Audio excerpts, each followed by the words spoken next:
ईमान रे नारी जगतेर जान रे नारी आधा ईमान रे बोले गेছেন মোর দয়াল নবীজি করো নারীর সম্মান রে বলে গেছেন মোর দয়াল নবীজি করো নারীর সম্মান রে নারী জগতের জান রে নারী আধা ঈমান রে বলে গেছেন মোর দয়াল নবীজি করো নারীর সম্মান রে বলে গেছেন মোর দয়াল নবীজি করো নারীর সম্মান রে।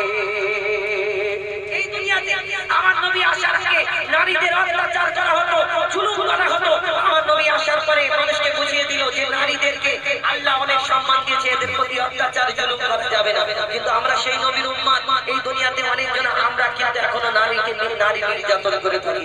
আমরা সেই নবীর উম্মত, ওই নবীর কথা শুনে ওই নবীর উম্মত করেছি, কিন্তু যেই নবী পালন করলে আমরা বিনা অন্যায় বিনা দোষেতে আমরা অনেক সময় এই নারীদের প্রতি অত্যাচার। কেন?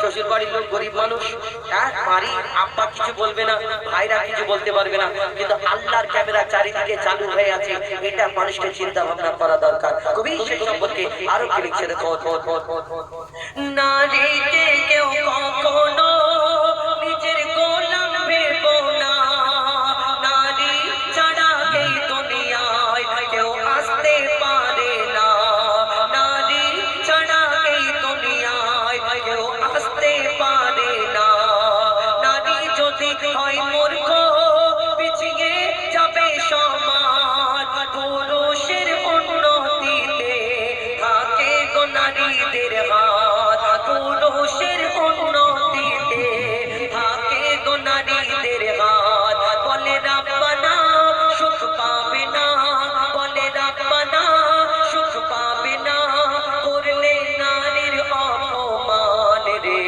নারী জগতের জান রে, নারী আধা ঈমান রে, বলে গেছেন মোর দয়াল নবীজি করো নারীর সম্মান রে, বলে গেছেন মোর দয়াল নবীজি করো নারীর সম্মান রে।